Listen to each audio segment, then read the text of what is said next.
Welcome back. This be Football Made in Ghana on Channel 1 TV.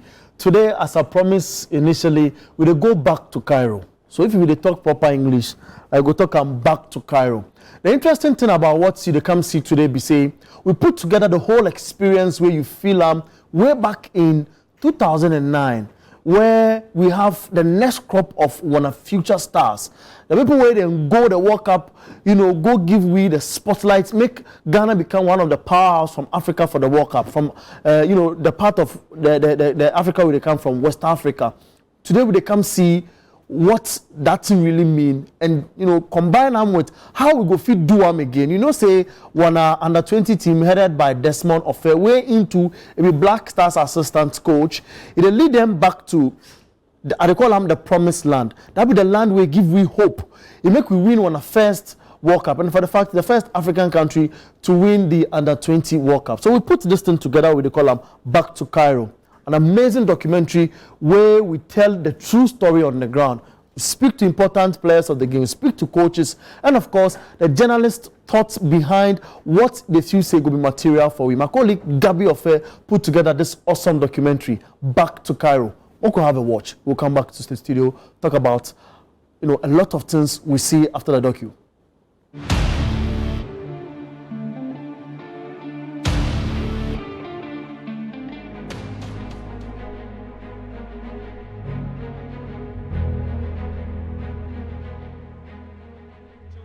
And it's Badou.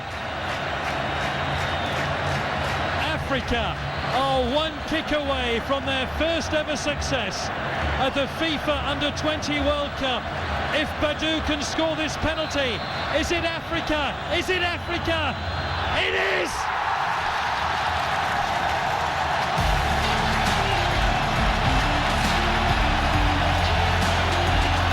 Ghana have won the competition.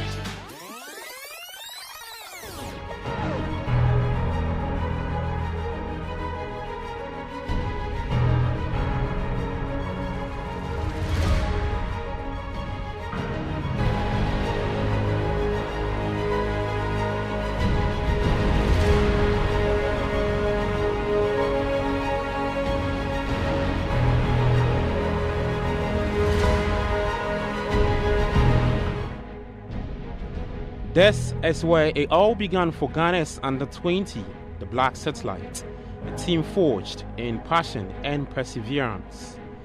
Fresh off their gold medal triumph at the 13th African Games, where they outshone Senegal in a thrilling semi-final at the Accra Sports Stadium, Coach Desmond Ofei now faces his toughest challenge yet, leading his squad back to Egypt, the land where they made history as Africa's only under-20 World Cup champions in 2009. The 3-8 charging forward. He has Ndiaye to be the 3 is able to get the ball in play, and Ghana may have a chance. The Ghanaians have scored, and guess what? The Samatex player, the man who scored the only goal for Samatex, is Summer Boy, has come off the bench to score for Ghana in the 83rd minute. The African Games gold was just the beginning for Coach Desmond Ofei and his Black Satellite. Now they face a fiery rematch against Senegal, the familiar foe they narrowly defeated 1-0 in March 2024 thrilling semi-final during the 13th African Games. But the road to glory took an unexpected turn when Côte d'Ivoire withdrew as host, forcing a dramatic redraw of the U-20 AFCON groups. A twist that could redefine the satellite's path to greatness in Egypt. Now the next one will go to position C4.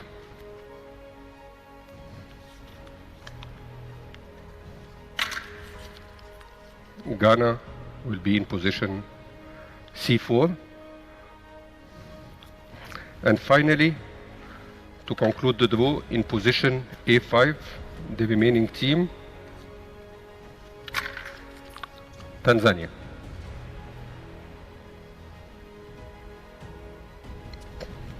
Just to conclude, to summarize the draw, in Group A, we have Egypt, Zambia, Sierra Leone, South Africa, and Tanzania. In Group B, Nigeria, Tunisia, Kenya, and Morocco. And in Group C, we have Senegal, Central Africa, DR Congo, and Ghana. We've been watching the qualifications in the different zones, so we know the qualities, we know the teams that have qualified. Luckily, Morocco is being coached by a coach that I played against in Belgium. That's also a very dangerous side. Now, only 4 teams can qualify to the World Cup, and as you can see, it's going to be very, very difficult because you have the likes of Nigeria, obviously Burkina, Senegal is very, very strong as well. Exactly. Egypt has a very, very strong team. South Africa is looking dangerous. They have one of the best strikers in the world in that age category, playing in Club Brugge right now. So we are doing a lot of homework, but I think the most important thing is just looking at ourselves and making sure that we are ready. I feel like we have to set the pace this time around, and I think this is the red line in the preparation and also in the selection that we made. I think looking at all the other tournaments that we played with this squad, I told the boys, it's very important to make sure that we reach the competition level. But I feel like we're in a stage where we can set the pace, and this is what we're trying to do.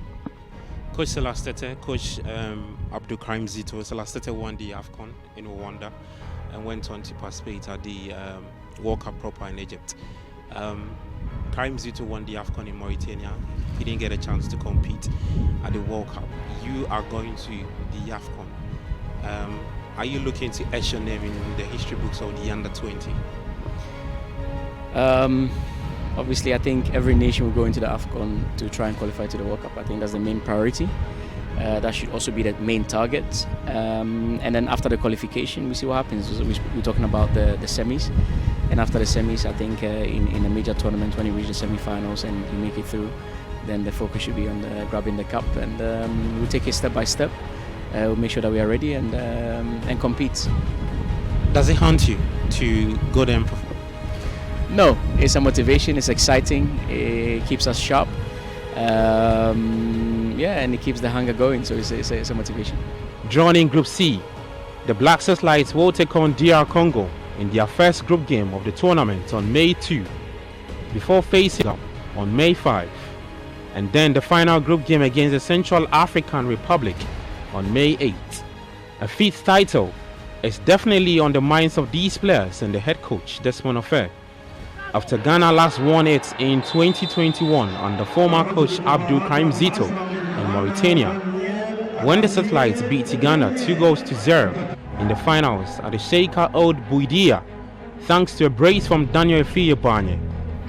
We qualify to the semi-final through 3rd position, if you remember. 3rd position, I drew with Morocco, and then that qualifies me the best 3rd position, and then we went in for so after the qualification, then I got the confidence that we can do it now. And I also use the independent, the 64 years of Ghana independence to motivate the boy. I said, look, we won the zombie. Nothing was given to us up to today. So if we want to get money, let's try to win this AFCON, and then we represent the cup to Nana. And I know our father will do something because it will be his first goal to win as an African. And then, if not because of the COVID, we'll have qualified to the World Cup. So that was the motivation factor. So we fought hard, and then everybody had that behind his mind. And really, when we came back, Nana did the needful. Abdul Karim Zito became the 3rd Ghanaian coach to win the under-20 AFCON, after coach Selastete did so in 2009 and the late coach Fred Osam Dodu in 1993 in Mauritius. The baton has now been handed to Desmond Ofei, but really, what should be the target for the Black Stars assistant coach after Ghana failed to compete in the 2023 edition, where Senegal were crowned eventual champions? We first start with qualifying, trying to set your target by qualifying to the World Cup. So when the opportunity comes and you feel you can go for the cup, you go for it. That's what happened to me.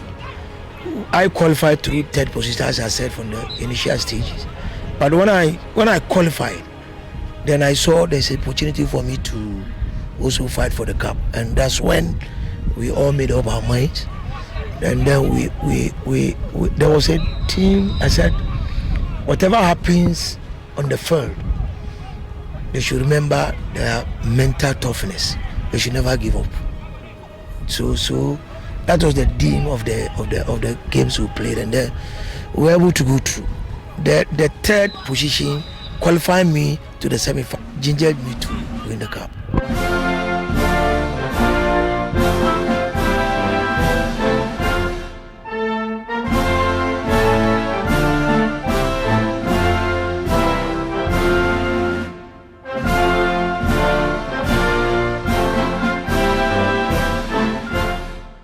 Egypt was the country for the 2009 World Cup, where Black Satellites clinched the Under-20 World Cup after beating Brazil in the finals on penalties 5-4. To win it, and it's Badou. Africa are one kick away from their first ever success at the FIFA Under-20 World Cup. If Badou can score this penalty, is it Africa? Is it Africa? It is!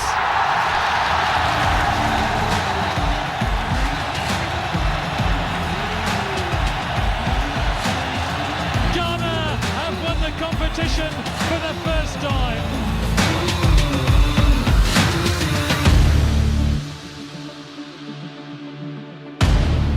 So what happened was, I think the day, normally when you get to semi-finals, everything can happen, and we've been practicing a lot of penalty kicks. They normally know me that I'm a good shooter of the ball, so normally a penalty kicks, when I get there, then the coach will tell me, Ajimai, don't go close. You are not one of my favorite 5 players. I said, okay, and that's not a problem, but I still need to train because anything can happen. Yeah. So the D-Day came, and when we were in the dressing room, and he told me that if in case the game travels to extra time, maybe penalty kicks, I'm not in the first 5. However, if something happens and the need arrives, then that one, he doesn't have any problem. So we got there, and I was really calm, just getting the guys, psych them up to concentrate and for us to do something for the nation, because I was thinking after this tournament I will be more than 20. When again am I going to get a cup? When again, where is my career going? So I need to do something for the nation, myself, and for our Ghanaian supporters. So it came to when they missed that penalty kick, then I was there with Opoku Ajimai.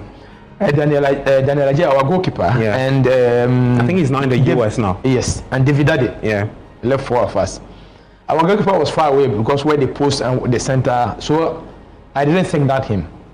I signaled Opoku and said, no. I turned and watched David's face.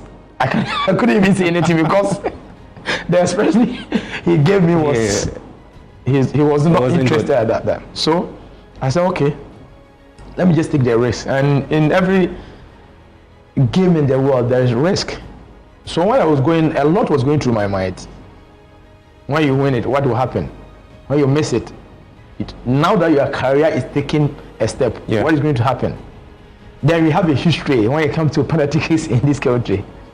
So I said, no, but this is the job I have chosen. I need to take the risk and go for it. So when I was going, a lot was going in my mind. To go for a punch, or to go for placement. But mind you, those who were very good at the training grounds was one of the best penalty takers was Brighter there. Okay. He was very good. Jonathan as well was very good. Andre Dede, you already know him, is very good penalty taker. David Ransford Osei and others, we know them already.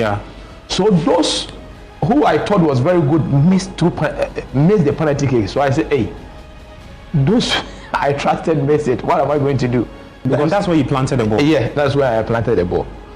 So when I moved 3 steps, I jerked a bit and I saw him moving to the right side. That means he have locked, he cannot turn back. I said, no, this one, I don't need to point the ball hard. I just need it on the ground, and gratefully, I put the ball in the net. And after 120 minutes of football, body was tired and I was running around. I came home and I saw the video. I said, really, where was I running to? But you know, when it comes to this kind of penalty case, emotions come in.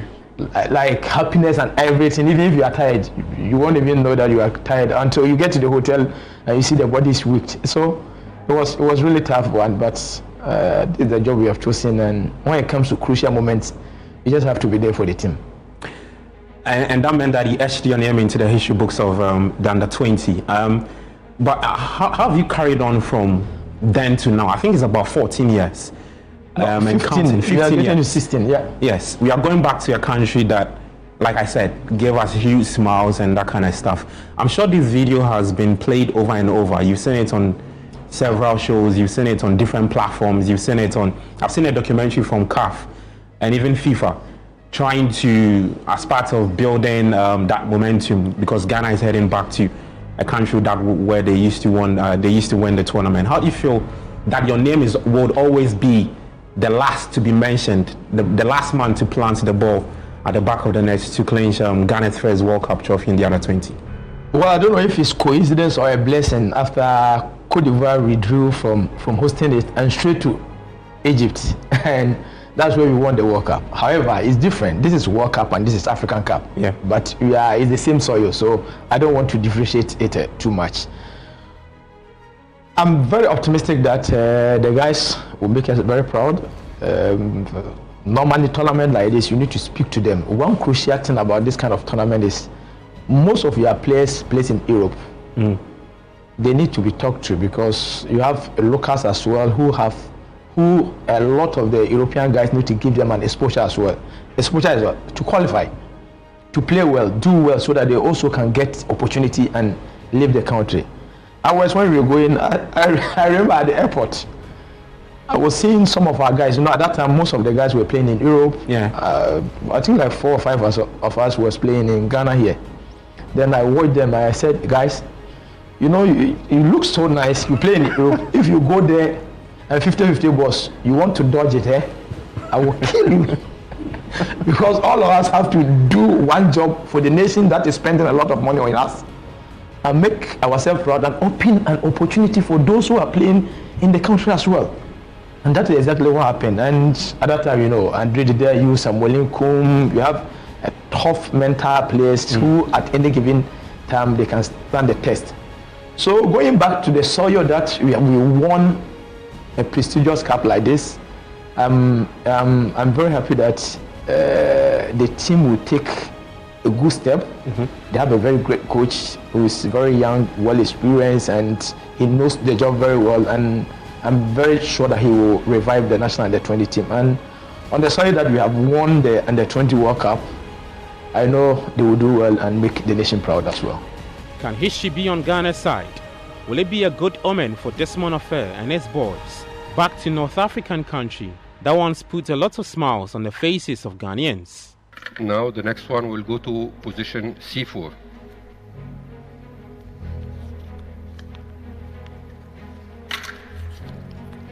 Ghana will be in position C4. And finally, to conclude the draw, in position A5, the remaining team, Tanzania.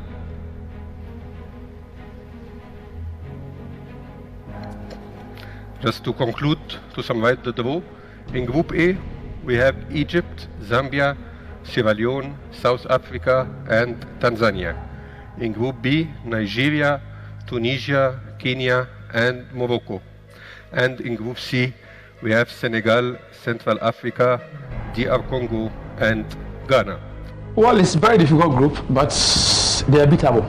Every team, every country is beatable, especially when they are playing against Ghana. They have this kind of, I will not say fear, but just to play well and to make themselves very proud. But in as much that they are Senegalese, they have a very solid U-20 team. Last 2023, they were able to promote some of their guys to their senior team like Kamara and others. So they put a lot of effort in the U-20. As some years back, we put a lot of effort on ours. But right now, even we have Jerry Free, who is now with the Blasters as well. So that kind of attention is coming, and we need to give attention to this kind of games. It's a very difficult group, like I said. Congo, they have a solid team as well. Maybe Central African Republic are the team that maybe not too sure of them. But listen, we are playing our 2 games against these great nations. Yeah. This first game is for everyone. We just need to focus. This kind of tournament brings a lot out of the players, and the most important is to concentrate and get the first win. In every tournament, your first win is very crucial. If you can't win, then you need to get a draw. But for what I have seen, the kind of preparation they have had, the kind of squad that they have selected, I'm very, very sure that we will qualify from the group stages. Normally, we want to go to the World Cup. So the first priority is to get to semi-finals. When you get there, then you trigger and see if you can win the cup. Ours, when we were going to Rwanda, when we had the meetings with the coaches and the management members, the first priority was, guys, let's try and get to semi-finals and qualify for the World Cup. When we got there, you allow you to have rest. You go there, and I told Andrea, I said, no. There's no rest. He left only 2 games. Let's fight and win the 10. So, but we don't want to start thinking about that one. Let's start to think about how to get to the semi-finals for the team to qualify for the World Cup. And from there, we trigger it and see if they can win something. But with the group we are in, I'm very optimistic we will sail through. Since 1993, Ghana's Black Satellites have been a powerhouse at the under-20 level, winning the African Youth Championship, now the under-20 African Cup of Nations in their debut in Mauritius, and becoming the only African nation to claim the FIFA Under-20 World Cup in 2009.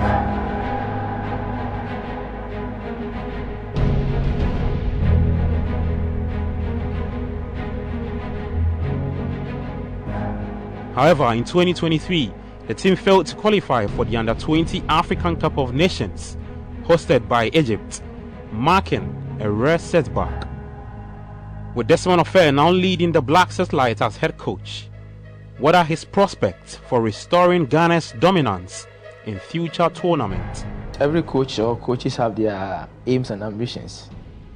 He might target to win the cup, but like how he said, he needs to take game after game, because we are in a dicey or a bit of difficult group that he needs to focus on the games there. The first 2 games is very crucial. So after qualifying from there, then we see the kind of countries we will meet going forward. But always the priority or the focus have to be to get to the semi-finals and qualify for the World Cup. That will be a plus for his career, for his CV, and it will be a plus for the GFA and the FA president. It's unfortunate that on 2020 we won the African Cup of Nations, but unfortunately because of COVID, we couldn't go to the World Cup. So this is a very huge platform for us to repeat what happened, and it will be a plus for the FA, the GFA president, and Desmond to reach semi-finals so that we can comfortably say that we are going to the World Cup in Chile. Maybe some of the players should come to you for some pep talk when it comes to the penalties. I don't know if some of them have reached out to you, though, or you have reached out to them. Well, I haven't spoken to a lot. I spoke to 1 or 2. I just tell them that they should stay focused. Those I spoke to, they are locals. Okay. Some of the local guys, they should stay focused. If they have the opportunity to start the games, that is a privilege for them. If they don't have, they should stay focused, relax, and anything can happen in a tournament. They should just speak to themselves so that the professionals should get themselves in the game so that they can open an opportunities for everybody. Because I don't know which it will not happen. If you go out of the group stages, professionals, they will go back to their clubs. Those who are playing in Ghana here will come back, and you know the system here is not easy. Yeah. So it's a plus for them to open an opportunity for them, and everybody should go in and know that they are working for themselves. They are national U-20. They have an opportunity to go to U-20, U-23, and have opportunity to play for the Blasters. So it's a huge opportunity for them to do well. And they should look at the country that is spending a lot of money on its football as well. And to make themselves proud, make your family proud, and make the nation proud. That's all I said about them. Just go out there, play your heart out. Even if you don't win, Ghanaians will appreciate you. Desmond Ofei, may lean on the expertise of his assistant, Fatau Salifu, who helped Ghana win the 2021 Under-20 African Cup of Nations in Mauritania, where he was the assistant to Abdul Karim Zito. I don't know if the history is repeating itself from Ivory Coast. The tournament have left to Egypt, and now a coach who won the African Cup of Nations is still with Desmond. Yeah. You see, he's very calm, relaxed, doesn't talk much, but he knows it up. He's somebody I have a conversation with, and he have the brains in the game and very calm. He talk less, but he does a lot of job underground. So we are just hoping and praying for them that they will get the luck and to bring the best out of the guys.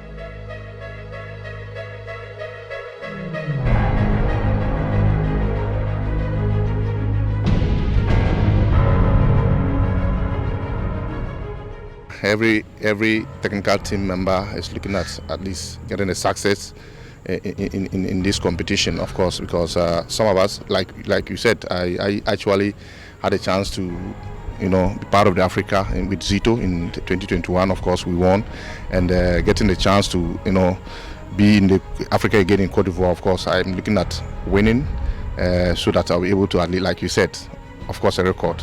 Yeah, I need to have at least 2 medals, and of course, this is what we're pushing for.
The Black Satellites will begin their 2025 Under-20 African Cup of Nations campaign on May 2 against DR Congo, face defending champions Senegal on May 5, and conclude their group stage on May 8 against the Central African Republic. Previously, these are countries that you wouldn't have rated. I mean, DRC, yes, they are quite a force in African football, but yeah, in terms of the youth level, DRC, I have not seen them as the best or one of the best. Tanzania is in the same class or in the same region. But you see, so much is changing now that if care is not taken, you underrate a side, and by the time you realize that same side will kick you out. So yes, they may not have done anything in the competition's history compared to what Ghana has done, but we have to take a game as it comes. We do not have to underrate any of these sides because in terms of history they have nothing. I'm a huge fan. I think that he applies himself to the job. He came with not too much of a reputation, but he's earned the right to, especially after winning the African Games gold medal. Bought him some currency, and if you follow what they did in Lomé, during the Waffle Championship, of course they lost to Nigeria, but overall I think that he prepared the team well. The team played some very good football. He discovered some brilliant players as well. Ofei, who scored Ghana's last international goal at the senior level. Jerry Ofei is one of his prodigies. So he's a coach I like. I like the fact that they've attached him to the national team, the Black Stars. I think that he's the future for our national team. but he also needs to work and earn some currency with the junior team. So I have very high hopes for him at the African Youth Championship. Hopefully he will come out with some incredible performances and something to show for the hard work. I think that he's one to look out for in the future. Will this current squad, under the guidance of Desmond Ofei, be able to clinch a 5th AFCON U-20 title when they begin their campaign